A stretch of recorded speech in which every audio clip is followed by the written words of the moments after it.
Estamos iniciando mais um podcast Levemente e hoje novamente com meu amigo de bancada aqui, Luciano Romano. Tudo bem, Luciano? Tudo bem, Márcio? Tudo bom? Tudo bem a todos que nos ouvem aí? Um prazer poder estar de volta aqui para a gente bater mais um papo bem gostoso, assim como foi tantos outros. Exatamente. E não sei se você sabe, mas o podcast que a gente fez sobre saúde mental nas escolas fez o maior sucesso, né? Ah, é? Teve muita visualização. Que bom, que bom. E teve tanta visualização que hoje nós resolvemos chamar um especialista em educação. Então nós convidamos o professor Marcos Loturco. Tudo bem, Loturco? Tudo bem, Márcio? Tudo bem, Luciano? Tudo bem, professor? É um prazer estar aqui. O prazer é nosso de receber você aqui. E nosso podcast é sobre dos episódios que a gente gravou, nós falamos sobre saúde mental nas escolas. Mas nós falamos de um modo mais genérico. Então, nós queríamos falar mais especificamente sobre saúde mental dos alunos. E como o professor Loturco, ele é diretor de uma escola, nós convidamos para vir aqui, né, para conversar com a gente sobre essa questão da saúde mental dos alunos na escola, né? Então, Loturco, a primeira coisa que eu queria perguntar para você é: quais são os problemas hoje que o sistema de ensino enfrenta com os alunos? Quantas horas a gente tem para falar? Em termos de saúde mental, o que preocupa muito mais a gente é o estresse, a ansiedade, alguns casos até de um pouco de depressão, né? Mas essa ansiedade acho que é o forte do momento. Está generalizado, então, essa ansiedade? Está generalizado. Não são todos os alunos, né? Quando eu estudei, por exemplo, ninguém tinha problema. Tinha, mas ninguém sabia que era, né?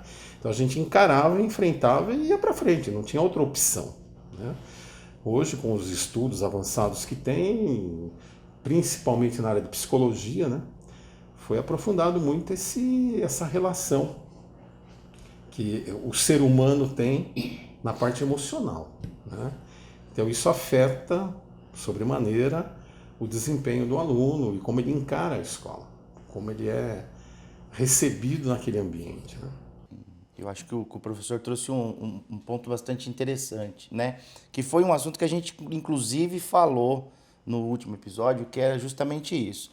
A gente sabe que o grande gerador, né, a mola propulsora, talvez, dessa ansiedade, não seja a escola em si, né, mas todo o contexto que o aluno vive fora dela, né? Redes sociais, uma desestrutura familiar bastante grande, né?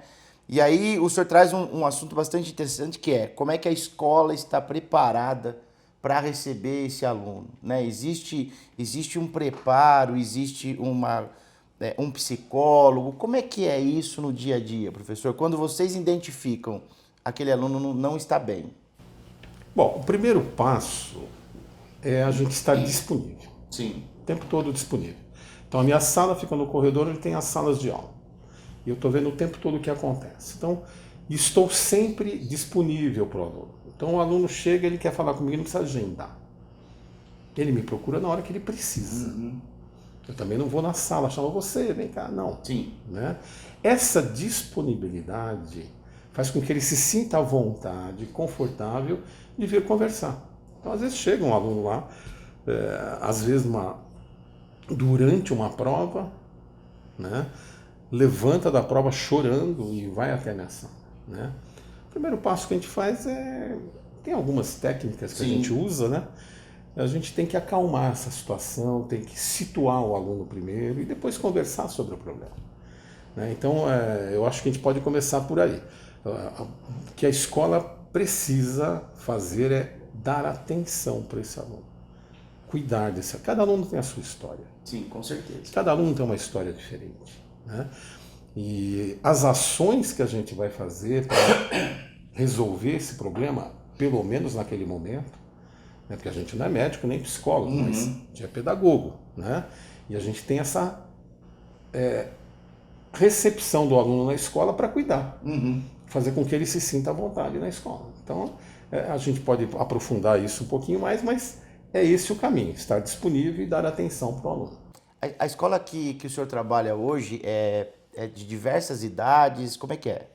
Então, nós temos duas unidades aqui. A unidade 1, que é Santa Helena, é de infantil até quinto ano. Tá. E tem a unidade Júlio de Mesquita, que vai do sexto ano até o terceiro colegial, Que é onde o senhor fica? que é onde eu fico. Tá.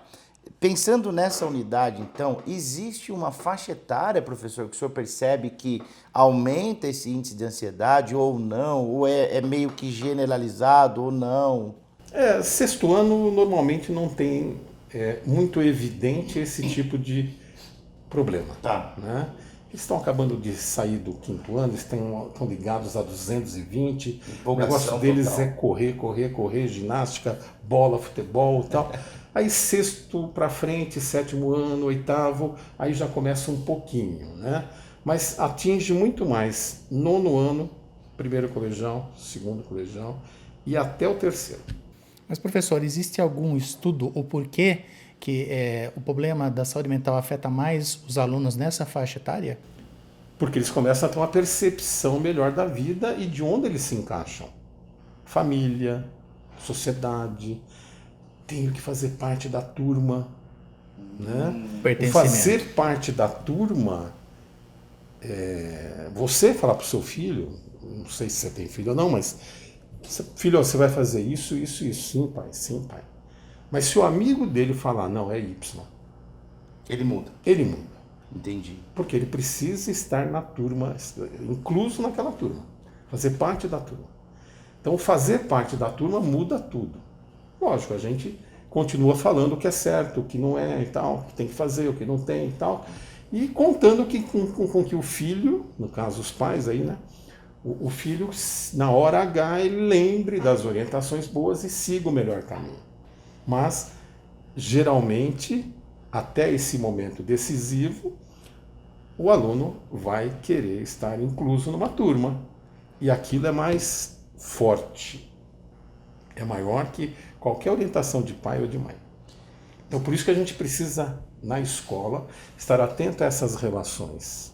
E nessa idade, eles começam a perceber isso de uma forma mais forte, né? Por isso que atinge mais aí. Sexto, sétimo ano, eles estão brincando, tal, mas oitavo já começa, as meninas começam a querer estar mais bonitinhas, são adolescentes já mais avançada, tem o lance de namoro, nem tanto é namorar, mas é ser notado. Né? E como é que eu sou notado? O que eles me veem? Como é que eles me veem? Né? Tanto homem quanto mulher. Né? E como é que eu faço parte desse grupo? Né? Como é que eu me encaixo aí? Então isso pode causar esse desconforto emocional, essa ansiedade. E é interessante porque você vê que isso acontece no dia a dia, né? Acontece dentro da escola, mas a gente comenta muito aqui, professor, só para o senhor entender. Hoje, muitas pessoas não vivem o que são, né? Vivem em torno do que uma sociedade impõe, né? Elas não conhecem, não conseguem se reconhecer em alguns momentos. E é interessante isso que ele traz, porque nos mostra também que esse é um problema que assola a população, o ser humano como um todo, né? E aí volta a questão de que pessoas que não são muito autênticas sofrem mais, né? Porque talvez, ainda que a gente sabe que dentro da turma sempre tem o que comanda, né? E normalmente quem comanda é o que é autêntico. Ele não se rende ao que os outros querem que ele faça.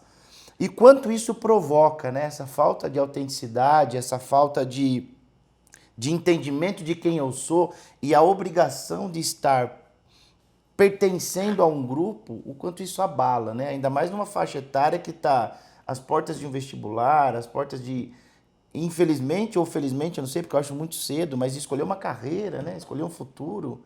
E isso também prejudica, né, Márcio? A gente estava até comentando sobre isso, né? Às vezes o aluno vai para um vestibular, é um aluno muito bom, muito bem preparado, mas de repente ele trava, né? Acho que você passou por isso com uma das clientes tua, né? Que era extremamente bem preparada tecnicamente e não conseguia passar numa faculdade. Por quê? Porque ela não tinha um equilíbrio mental para que isso acontecesse, né? Então, às vezes vem pressão dos pais, às vezes sempre vem a pressão do grupo, do meio, né? Então, o quanto isso abala e o quanto as pessoas precisam entender que isso é importante, né? Cuidar desse equilíbrio, desse pertencimento próprio e não do que os outros querem que a gente faça é importante, né? Mas, Luturco, nós também comentamos outro dia aqui que hoje em dia os pais têm deixado muito a educação dos filhos a cargo da escola. É mais prático, né? Então, mas isso tem influência também, né? Porque o aluno, ele chega na escola hoje em dia sem uma carga, né? A personalidade dele está se formando ainda. E ele chega na escola sem essa base familiar. E isso afeta também, não afeta? Afeta e é complicado. Isso daí daria outro podcast. Porque tem alguns pais que passam na escola, largam o filho, depositam o filho lá.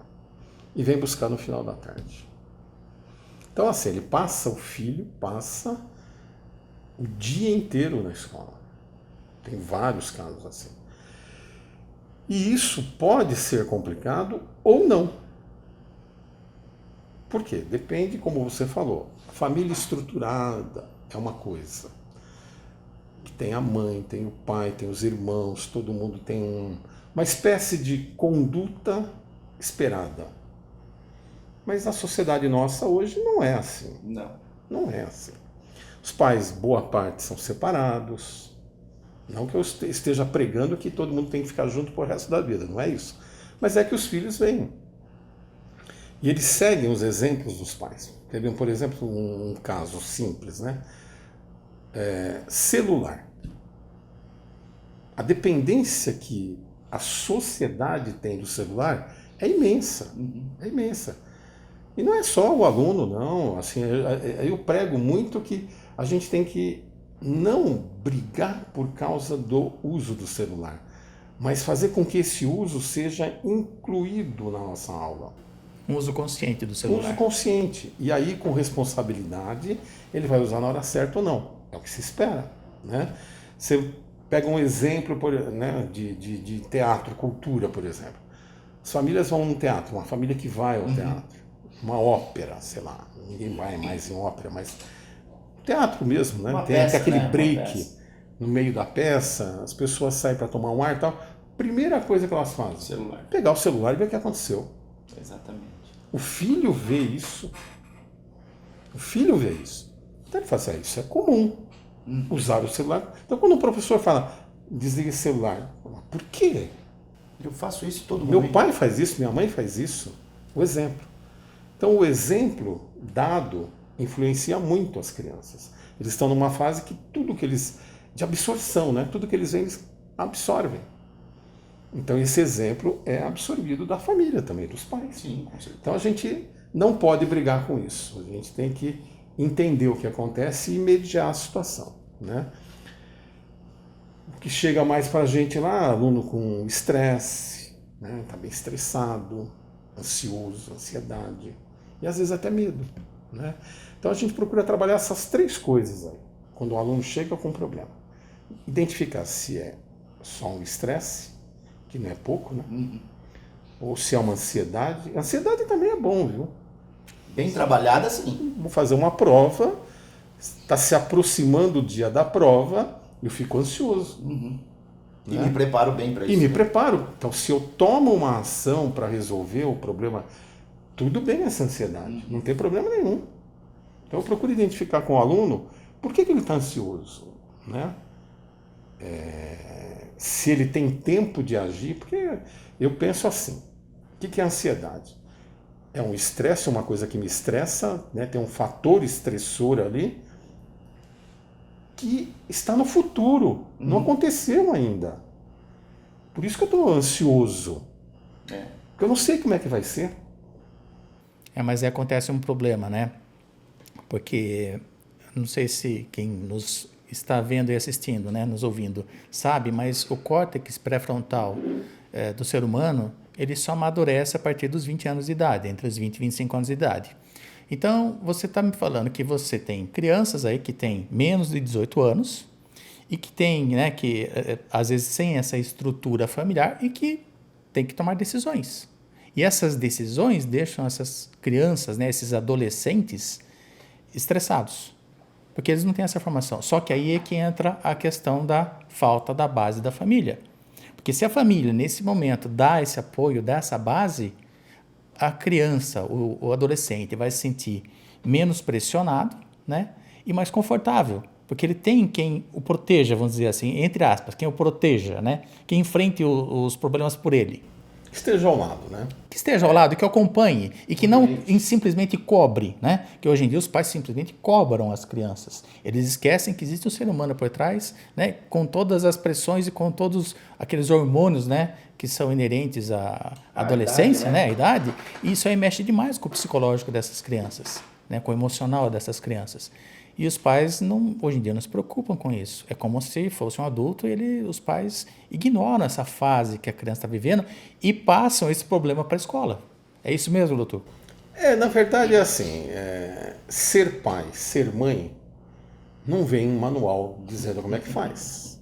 Infelizmente. Não é. Então assim, o casal tem o filho e vamos que vamos. Baseado em quê?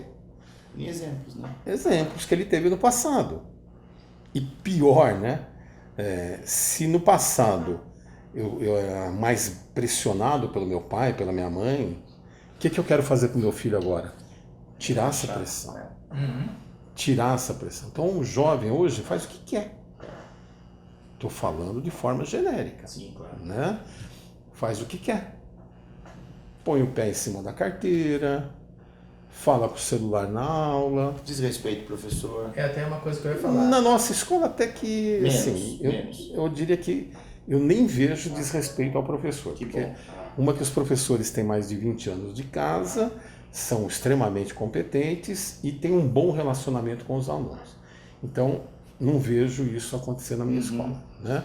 Mas o comportamento perante uma aula não é o esperado 10 anos atrás, por exemplo. Sim. Que a gente acharia que fosse o ideal. Né? O cara não está preparado para estudar, para assistir uma boa aula, porque ele não teve exemplo nenhum. Né? E o fato do pai, a mãe, tirar toda a pressão, fala assim, eu posso. Né? O jovem é assim, tem uma cerquinha. Ele sempre vai até a cerquinha. Se você amplia essa cerquinha, ele vai mais longe. Ele vai chegando. Tem o lado bom e o lado ruim. Se essa cerquinha é o conhecimento, ele vai ampliar o conhecimento. Se essa cerquinha são os limites, porque você quer viver numa sociedade, não quer? Sociedade tem regra, não tem? Exatamente. Então eu falo com o meu aluno, mas eu não sigo regra nenhuma. Não, você tem que seguir. A escola tem regra, a sociedade tem regra. Você não quer seguir nenhuma regra, então você vai para o alto de uma montanha e fica lá em cima. Lá você faz o que você quiser. Mas eu opto por fazer parte de um grupo, de uma sociedade, seja lá qual for.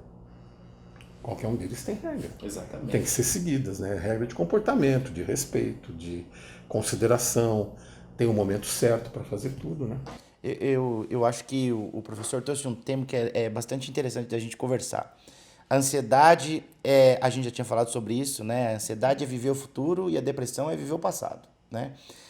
Mas quando a ansiedade ela é gerada, por exemplo, num aluno, o professor trouxe um fato importante, que é a falta do preparo, talvez. Né? Então, se ele vai ter uma prova, por exemplo, ele fica ansioso, é porque ele não se sente preparado. E o que a gente vê muito hoje em dia, com relação a isso que o professor está falando, os pais não preparam os filhos para o mundo mais. Né? Por quê? De um jeito certo ou errado, os nossos pais, com toda a pressão, com toda a firmeza, eles nos preparavam para o mundo. Então, quando nós nos tornamos adultos, nós nos tornamos adultos prontos para o mundo. Era meio que o que vier, eu mato no peito e resolvo. Com esse afrouxamento da educação familiar, o pai deixa de preparar o filho. E ele espera que a escola faça isso, que não é o papel da escola. E isso vai gerando essa cadeia de ansiedade e a pessoa nunca vai ter preparado. E aí a gente, quando no nosso dia a dia profissional se depara, são pessoas com 30, 40 anos que ainda não conseguiram soltar o Frankenstein e saber quem são, né, Márcio? Mas eu gostaria de fazer uma colocação apenas nessa questão, Luciano, que o Lutuco ele citou um fato muito interessante, que nós tomamos decisões com base em experiências do passado. Só que hoje nós temos um avanço tecnológico, onde os pais de hoje em dia, os pais deles, né, não tiveram como passar esse conhecimento de como era lidar com essa tecnologia de hoje em dia. Então, os pais de hoje em dia, eles são marinheiros de primeira viagem nessa questão. Muitas vezes o filho sabe muito mais de tecnologia do que o pai. Então, o pai não tem referência para lidar com esse assunto. Ele não sabe como lidar porque na época dos pais dele, ele não foi ensinado a como lidar com esse tipo de assunto. É isso mesmo, Luciano? Você não acha que é isso mesmo? Eu acho que sim, e isso vai em conta daquilo que o professor falou, que no intervalo de uma peça, talvez que fosse um momento familiar, todo mundo cai para dentro do celular. Por quê? Pela falta do preparo, não existe o equilíbrio, né? É muito simples da gente ver isso. É só você sair num restaurante, tem uma família de 4 pessoas, 2 filhos e um casal. Eles não se falam mais entre eles, né? Eles estão ali jantando no momento familiar e não se falam mais entre eles. Mas por quê? Talvez muito por conta disso que você falou. Os pais não tiveram essa base e não conseguem entender esse limite, esse equilíbrio entre agora é o momento familiar, agora é o momento escolar. O celular, eu acho, concordo de gênero, número e grau. Não tem mais como a gente excluir o celular da vida. Não tem tem como. É em tudo é celular, né? A nossa vida está aqui dentro. Quer ver um exemplo legal? Vocês vão gostar dessa. Fui na biblioteca da escola esses dias, tinha 7 alunas em volta de uma mesa grande, tudo no celular. Falei, gente, vocês podiam aproveitar esse momento que vocês estão aí, né? Não, elas não estavam lendo, não tinha livro nenhum. Elas estavam lá de fazer um trabalho, alguma coisa assim. Mas conversar entre, vocês estão frente a frente, conversa aí. Não, mas nós estamos conversando pelo celular. É incrível, né? Não, elas estavam na mesma sala, na mesma mesa, conversando uma com a outra pelo celular.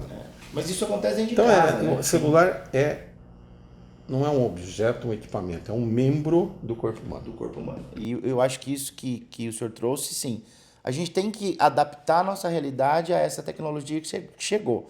Mas por conta disso, os filhos que estão vindo nessa geração não tiveram exemplo, né? Porque o que era antigamente?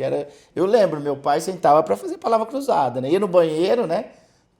Fazia palavra cruzada. A gente não vai no banheiro sem o celular hoje em dia, né? Toma banho com o celularzinho lá, ouvindo uma música, escutando um podcast, fazendo alguma coisa. Então eu acho sim que legal ouvir isso e entender que as escolas também estão se preparando, né, para essa revolução que vem pela frente, né? Eu acho que mostrar para o aluno, mostrar para essa juventude que existem regras, existem limites, porém tudo é questão de se adaptar à nova realidade é importante, né, Márcio?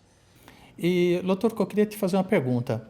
O que a escola pode fazer pelos pais, já que eles não têm essa referência, os pais não tiveram essa referência em questão de tecnologia, o que a escola pode fazer pelos pais hoje para que eles tenham mais conforto em lidar com as crianças deles? É difícil você mudar o que já está instalado ali, né? Então, o comportamento do pai e da mãe, você não consegue mudar os outros, assim. As pessoas podem se mudar. Então, o que a gente faz? Em toda reunião que eu faço na escola, eu sempre trago 2 palestrantes, pelo menos, com algum assunto que seja relevante nesse sentido para os pais. Então, reunião de pais, né? A gente enche o auditório ali, a sala e tal, e um palestrante toca nesses assuntos. Então, cada reunião são 2 ou 3 assuntos relacionados a esse comportamento dos pais, dos alunos, essa relação entre eles, para que melhore isto. E melhorando esta relação entre eles, melhora também o comportamento do aluno na escola, entendeu? Então, vamos dizer assim, eu sou interesseiro, né? A gente arruma lá para ficar mais tranquilo aqui, né? Mas isso é lógico, é uma brincadeira, mas reflete no futuro do aluno, né? No comportamento dele, nessa essa estadia dele nesse mundo, né? Essa entrada dele na sociedade, na vida adulta, talvez com uma certa maturidade que permita com que ele seja aceito, respeitado, respeite as regras da sociedade, onde ele quer ficar, né? Onde ele quer ficar, ele tem que respeitar as regras daquele lugar.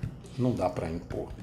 E como é que vocês da escola, a direção da escola, têm preparado esse quadro de professores para receber essa nova juventude e toda essa transformação que traz, né? Porque assim, o senhor colocou, a gente tem professores com mais de 20 anos de carreira e eu acho que isso é muito bom da gente ouvir. Mas como é que a escola tem feito para promover essa adaptação? Porque talvez para o professor também seja um desafio, né? Sim, para todo professor é um desafio, né? Antes, numa aula, a gente fazia piadas que hoje, se você fizer uma piada, ou seja, racista, ou sexo, homofóbica, não vai ser encarado como uma piada. Aliás, qualquer coisa que você fala, né? Então eu sempre falo para os professores assim: você vai falar o que na sala? O professor pergunta, mas o que eu posso falar? Eu falei, então você imagina o seguinte: está sentado ali o aluno, do lado tem o pai, tem a mãe, o avô, a avó e o cachorrinho. Se o que você vai falar para ele, todo esse público pode ouvir, pode falar à vontade, o que você quiser. Não tem limite. Não tem limite. Né? Então, isso é uma regra, é uma orientação, né? Que você pode falar. Não dá para falar qualquer coisa. Teu público ele é bastante heterogêneo, né?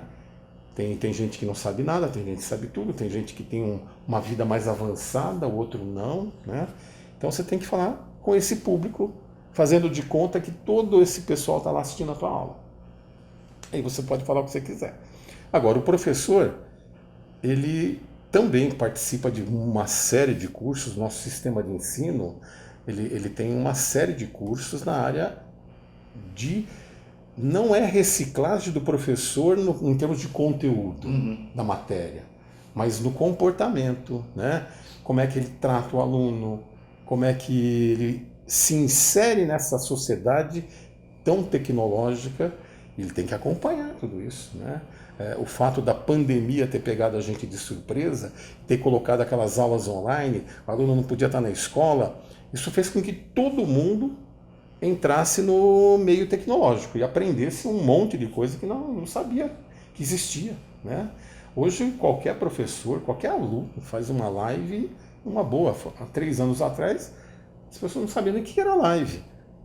Tinha medo de tirar foto, né? Então, aquela pandemia teve esse lado, de puxar todo mundo para a tecnologia. E como ninguém sabia quando o negócio ia parar, o que ia acontecer, se todo mundo ia morrer ou não, e assim tinha que sobreviver, para a escola tinha que ter aluno, para não mandar nenhum professor embora, nada, né? Todo mundo se aprofundou mais até do que o necessário na parte tecnológica. Mais até do que precisaria para aquele momento. E eles aprenderam a fazer coisas assim absurdas que a gente nem pensava que existisse numa sala de aula. Então a parte tecnológica realmente teve um avanço pressionado pela pandemia, obrigado, né? E cada um que não sabendo o que ia acontecer foi fundo, né? Aprofundou o máximo que deu. Então isso aproximou mais essa geração de professores dos alunos, porque eles já nascem tecnológicos e os professores não. Exatamente. Né? Aí eles tiveram que fazer isso, chegar nesse ponto. Então eles estão bem pareios ali, bem paralelos. Mas essa geração nova traz uma ansiedade para esse professor também, né? Então, é o que eu falo, a ansiedade, enquanto é uma preocupação do que eu tenho que fazer para atingir aquilo que pode acontecer, legal. Isso está um alerta para mim. O professor vai ter que entrar numa sala de aula, ele prepara a aula, porque ele sabe que ali pode ter um aluno questionando, falar, professor, você viu aquele site que faz... eu consigo colocar pelo meu celular, né, um tigre aqui em cima dessa mesa. Né? E ele funciona. Consigo você fazer um desenho, eu consigo levantar esse bonequinho do desenho e fazer ele dançar na minha mão. Tudo isso veio com essa tecnologia aí. Né? Então isso aproximou muito esses dois públicos aí. Né? E fez com que eles se interagissem melhor. Porque estava ficando muito distante. Muito longe, né? Nossa, o professor tinha que ligar um computador na sala, ele chamava um aluno para ligar o computador. Hoje o cara traz o notebook dele, o iPad, conexão Wi-Fi, ele já faz tudo. Acho que não existe mais lousa de giz, né? Hoje em dia existe ainda? De giz na escola que a gente está Há anos já. já desde 1993, que Ó. não tem giz, né? A modernidade. Tem giz para algumas atividades do infantil, Sim. né? As crianças pequenininhas sentir o que é o giz, tal, escrever e tal. Mas assim, para dar aula não, é lousa de vidro e pincel quando tem que escrever, né? Porque normalmente você já escreve pela mesinha digital. Que o professor já tem acesso Todo ali, professor tem já... a sua mesinha digital, Aham. ele escreve ali, sai no telão, né? Pronto, não tem gasto nenhum, não suja a mão. Esses alunos nunca vão saber o que é tomar um pedaço de giz na cabeça, né? Porque eu já tomei muitos. Sinal que conversava na aula, né? Não era nem nenhum santinho, não. Que bom ouvir, né, Márcio? Porque no último podcast a gente estava justamente pensando nisso, né? O quanto seria importante as escolas trabalharem essas duas frentes, né? Pais e professor, né? Para poder ter o quê? A junção dessas duas frentes, um aluno um pouco melhor atendido e preparado, né? Então, que bom ouvir isso, e quanto é importante, né? Ter esses dois braços e tentar. Obviamente que, primeiro, a escola não vai conseguir educar o aluno em termos de base, porque isso é familiar, né? Segundo, também não vai conseguir mudar a cabeça de um pai, mas vai trazer uma estrutura diferente. Agora, eu acho que esse suporte, esse preparo, essa integração a essa nova realidade que vocês trazem para os professores, eu acho que é fundamental. Né? Eu acho que é fundamental. A gente não Inclusive, tem a expectativa de mudar todo mundo, não. A gente tem a expectativa de causar reflexão. Então, tanto o pai quanto o professor e até o aluno, né? A gente coloca situações para causar reflexão em cima daquela situação. Né? Então, o professor para e fala, puxa, isso tem sentido, ou isso não tem sentido. Posso ir por aqui, não posso ir, entendeu? Hoje em dia a gente tem que ficar com muitos dedos ao falar qualquer coisa, né? Então, você não pode discriminar ninguém, não é que a intenção seja essa, mas às vezes você fala numa situação de brincadeira, que na minha época não era bullying, chamar alguém de baixinho, pintor de rodapé, né? Eu que sou pesadão, né? Imagina, né? Tem um monte de brincadeiras nesse sentido. Eu nunca levei, sempre levei na esportiva, mas hoje qualquer coisa que você fale nesse sentido, a criança pode ser afetada. E às vezes não é nem culpa dela, né? É culpa do meio que ela está inserida e ela tem outros estresses acontecendo ali que se reflete numa situação dessa de não aceitar uma brincadeira. Ou uma fala como uma brincadeira. Porque às vezes a pessoa brincou por brincar, mas não teve a intenção de magoar. Teve maldade, né? Não teve maldade. Mas hoje não pode falar mais isso, né? Então é complicado. Então a gente tem que analisar o por trás disso daí, né? Por que essa reação a uma brincadeira dessa causou tanto problema, tanto estresse, né? Tanta aversão àquela pessoa que falou aquilo. É complicado. Descobrir o gatilho, né? Qual é o gatilho que fez com que um fato talvez do dia a dia, entre eles mesmos, acabam, né, trazendo toda esse problema. E o aluno consegue, quando ele tem essa liberdade de se abrir com você ou com o professor, ele consegue trazer à tona, talvez, gatilhos que são inerentes à vida particular dele, professor? Eu assim, lá na minha escola, eu faço questão de fazer o planejamento de estudo dos alunos. Interessante. Porque é uma outra coisa que os pais não ensinam. E nenhuma escola anterior ensina. O que acontece? A coordenadora chega lá e entrega para o aluno acaba de fazer uma matrícula. Ele entrega lá o material, entrega o horário de aula, horário de prova e fala assim, tá aí, estuda. Eu não. Tá aí o material, tá aí os horários, mas vamos marcar um horário. Eu não vou te buscar na sala, mas se você quiser, você vem fazer um horário de planejamento de estudos comigo. O que eu analiso ali? Lógico, para um 6º ano, eu não vou perguntar o que ele quer fazer na faculdade. É muito cedo, né? Mas eu procuro identificar qual é a área que ele tem maior desenvoltura. né? Se é uma área que tende para exatas, que tende para humanas, que tende para biológicas. Quando chega no ensino médio é mais tranquilo, porque aí o aluno já está pensando na faculdade que ele quer fazer, né? E que é um outro público, que você citou no começo aqui da conversa, né? Que é muito ansioso, estressado, porque vai prestar um vestibular, tem que passar, a concorrência é grande, né? Então aí o planejamento é mais forte. Então eu pergunto para o aluno, que faculdade você quer fazer? Eu quero fazer USP, eu quero fazer São Leopoldo Mandique, não importa qual faculdade, se é pública, se é particular, não importa isso. Importa o que ele quer, né? Eu quero fazer psicologia na USP. Então, eu tenho um sistema que eu trabalho lá, que eu faço. Eu utilizo muito o método Pomodoro. Conhece o Pomodoro? Não, sim, eu não conheço. É um método que, assim, então é um livro desse tamanho, mas vou resumir em 30 segundos, Tá. né? É você pegar, dividir o tempo de uma atividade, por exemplo, o estudo, no caso dos meus alunos, tempo de estudo de matemática.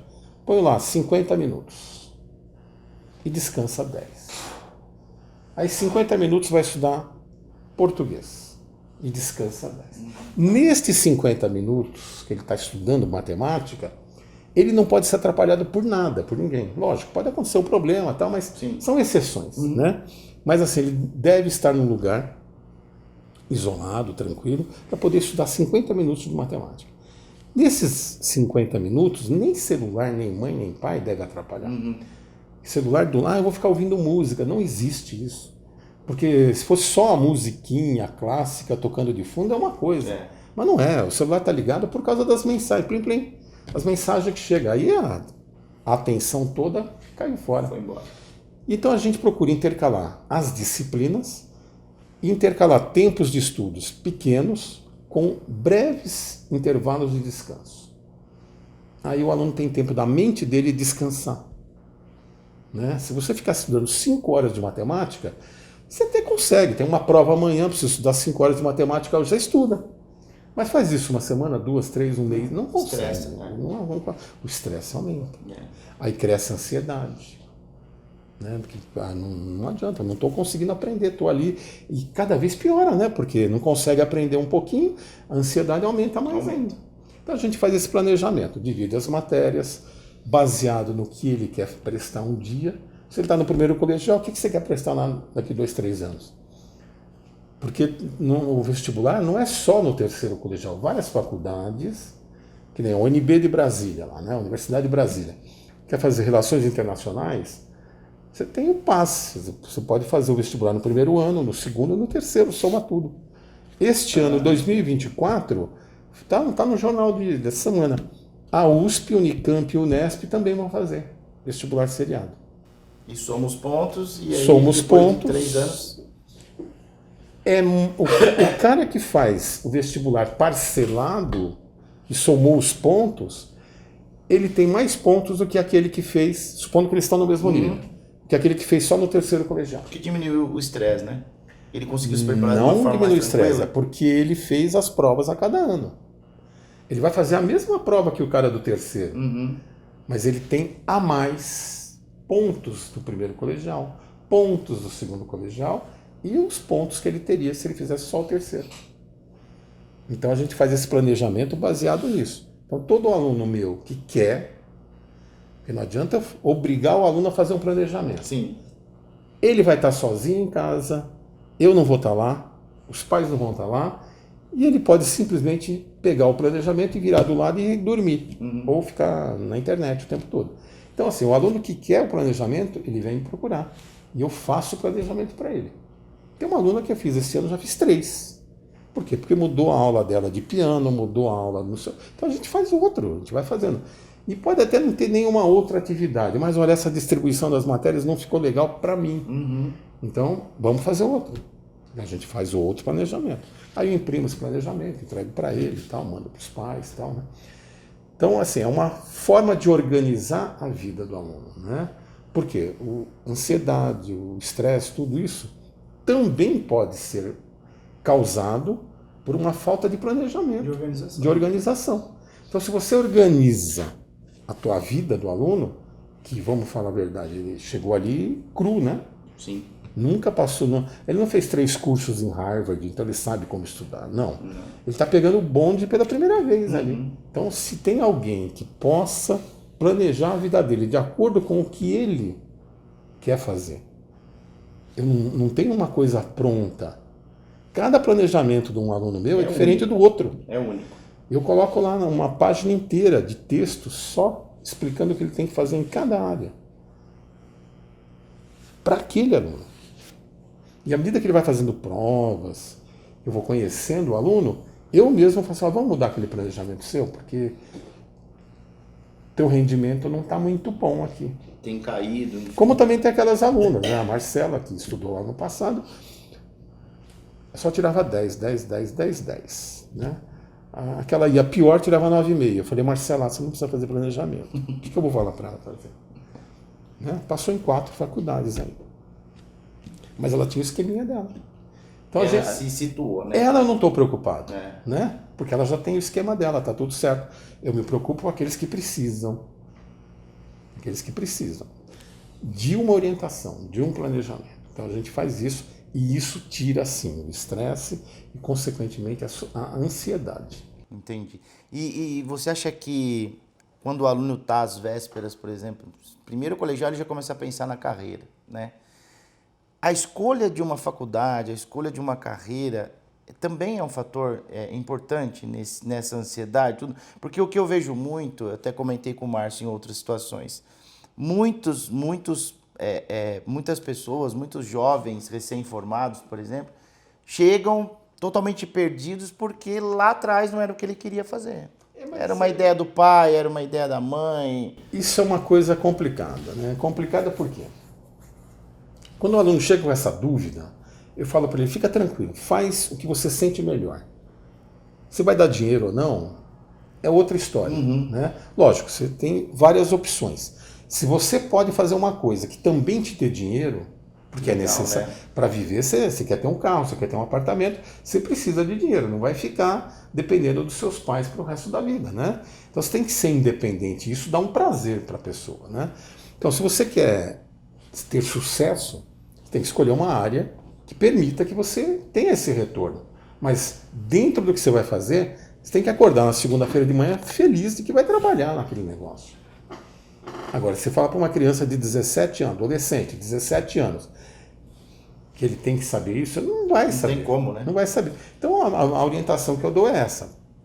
Escolha o que você se sente melhor fazendo. Tive uma aluna ano passado que ela prestou Ciências Sociais na Unicamp e passou.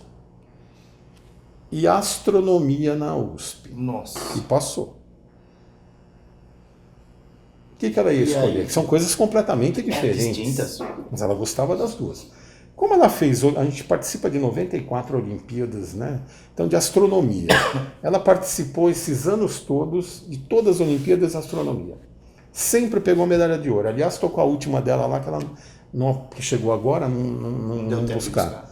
E ela já está na faculdade. Então, ela optou por astronomia. É uma área difícil? É uma área difícil. Sim, muito. Porque para ser um astrônomo e ganhar dinheiro ao mesmo tempo, né, você vê esses observatórios por aí, tem um astrônomo que fica 20 anos lá. É diferente de um médico. O médico precisa, quanto mais tiver, melhor. Né? Exatamente. Não que eu esteja querendo que todo mundo faça medicina, mas é a facilidade. Isso é uma coisa que o jovem de 17 anos não vai saber decidir com certeza qual é a carreira da vida dele. Então, faça essa sua primeira faculdade. Hoje, por exemplo, teve aula de projeto de vida, que está dentro desses itinerários formativos, o novo ensino médio, que está para cair, né? Mas isso é outro podcast. E no projeto de vida de hoje, o professor fez o quê? Ele passou para os alunos um formulário para uma orientação vocacional. E eles preencheram aquele formulário e, entre aspas, vai dar um resultado. O cara tem habilidade para isso. Certo? Só que a gente não parou aí. No final, entregou-se um formulário a mais para o aluno levar para casa, escolher alguém, ou o pai ou a mãe, aquela pessoa que ele se sente bem, que considera ele, que enxerga ele com olhos humanos, para essa pessoa responder o que ela acha que ele vai ser. É uma visão de alguém que ele gosta muito e que gosta muito dele. E que não pressiona. Se pressiona ou não, Preferencialmente. né? Preferencialmente, mas é uma visão de alguém querido, alguém que considera aquela pessoa. Então é interessante isso, né? Não é só um teste vocacional. Eu não acredito em teste vocacional. Para começar, simplesmente entrar lá e fazer um teste. Se você está bem hoje, É uma coisa. dá um resultado. Se você pega um monte de problemas pela frente e vai fazer o teste vocacional, é outro resultado. Exatamente. Então só o teste em si não adianta, né? Já apliquei orientação vocacional na escola muitas vezes, mas assim, 12 sessões. Se procura fazer em grupo, cada um descobrir quais são as habilidades, né, as competências que cada um tem, para depois, no final, se não der para saber o que quer, pelo menos saber o que não serve. Isso é importante também. Sim. O que ele não gosta. Qual é a profissão para a qual eu não sirvo? Eu não gosto. Inclusive, isso é um alerta para os pais, né? Porque acontece muito, isso é muito comum, né? O pai, ele olha para o filho, ele pensa apenas no lado profissional do filho, né? Então, ele pensa, não, eu quero uma profissão para o meu filho que ele ganhe muito dinheiro e vai ser feliz ganhando muito dinheiro. E nem sempre isso é verdade.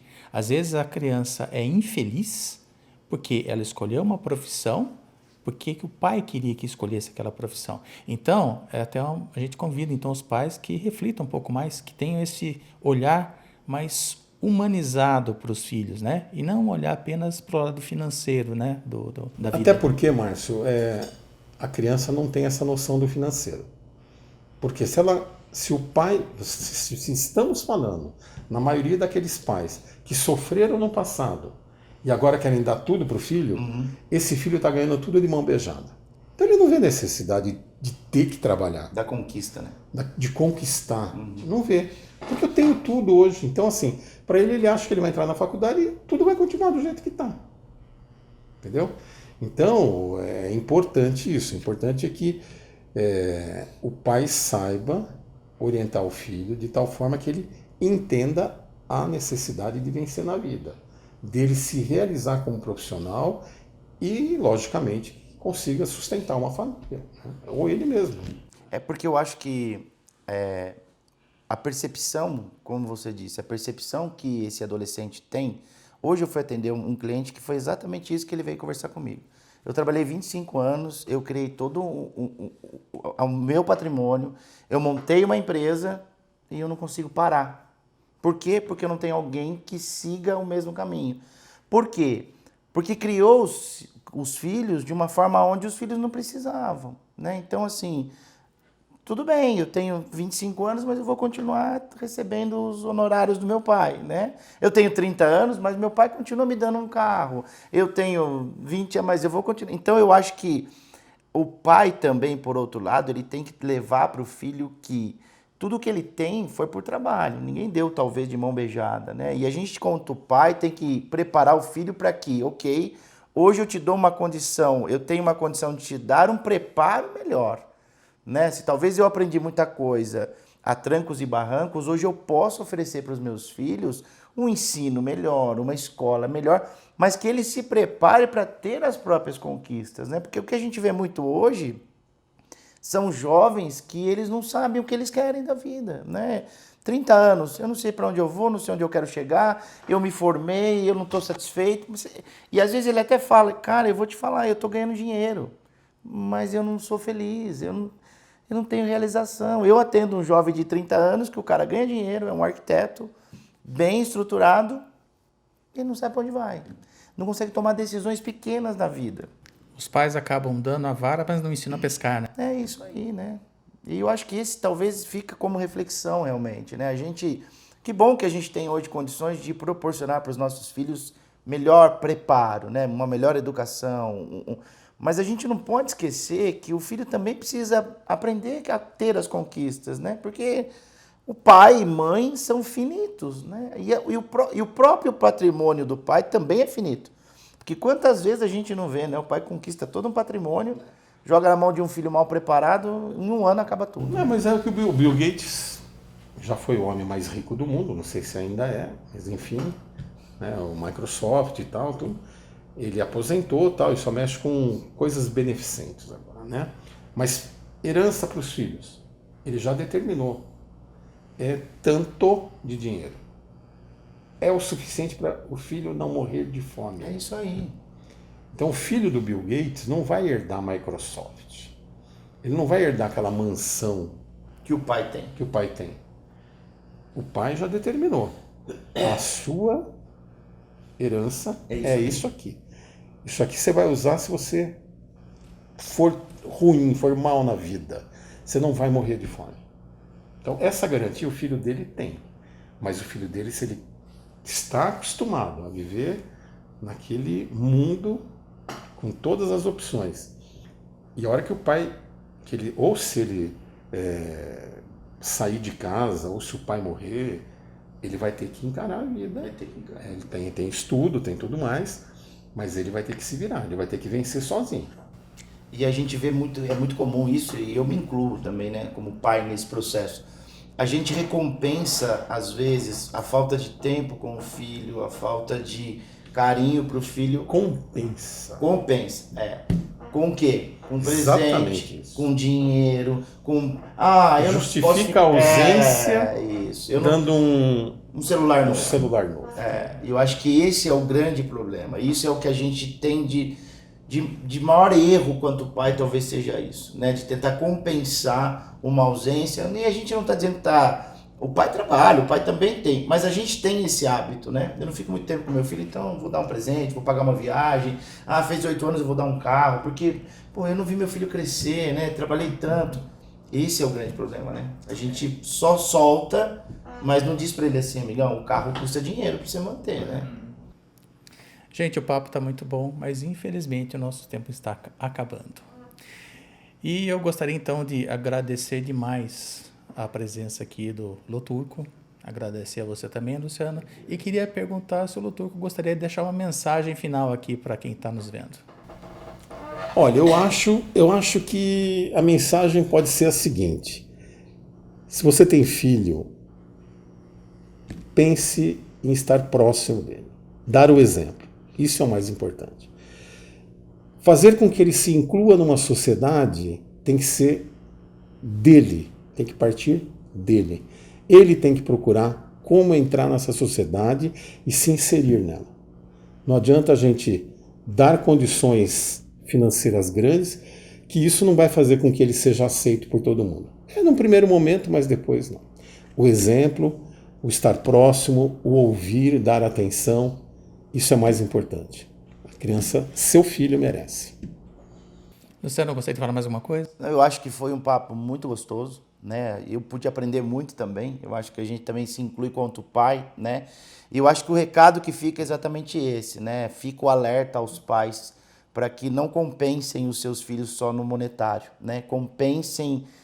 Recompensem os seus filhos estando próximo, vendo e vivendo essa nova realidade que essa juventude nos traz. Então, queria te agradecer também, muito, muito obrigado, foi um prazer enorme te conhecer pessoalmente e também te receber aqui no nosso podcast. Já fica o convite para próximos, né? Já que o professor tem tanto assunto que ele disse é um tema para outro podcast, nos ajuda, né, Márcio? Tem mais uns 3 podcasts. Pronto, já. então fica aqui um convite já para uma outra oportunidade para a gente tratar talvez em outros assuntos, talvez nem pertinente só a questão do professor como um todo, mas até na tua experiência de vida aí, tantos anos à frente de sala de aula, tem bastante coisa para nos ensinar, né? Eu que agradeço o convite. Ok, então muito obrigado, Luturco, muito obrigado, Luciano. Obrigado a você também que nos deu a honra de nos assistir até agora. E eu já gostaria de adiantar o assunto do nosso próximo podcast. Hoje, então, nós conversamos com um diretor de escola, né, falando sobre os alunos. E na semana que vem nós vamos conversar sobre o outro lado da moeda. Vamos conversar com um professor para ver como ele vê a mesma situação. Aguardo você, então, na próxima semana. Muito obrigado. Até lá.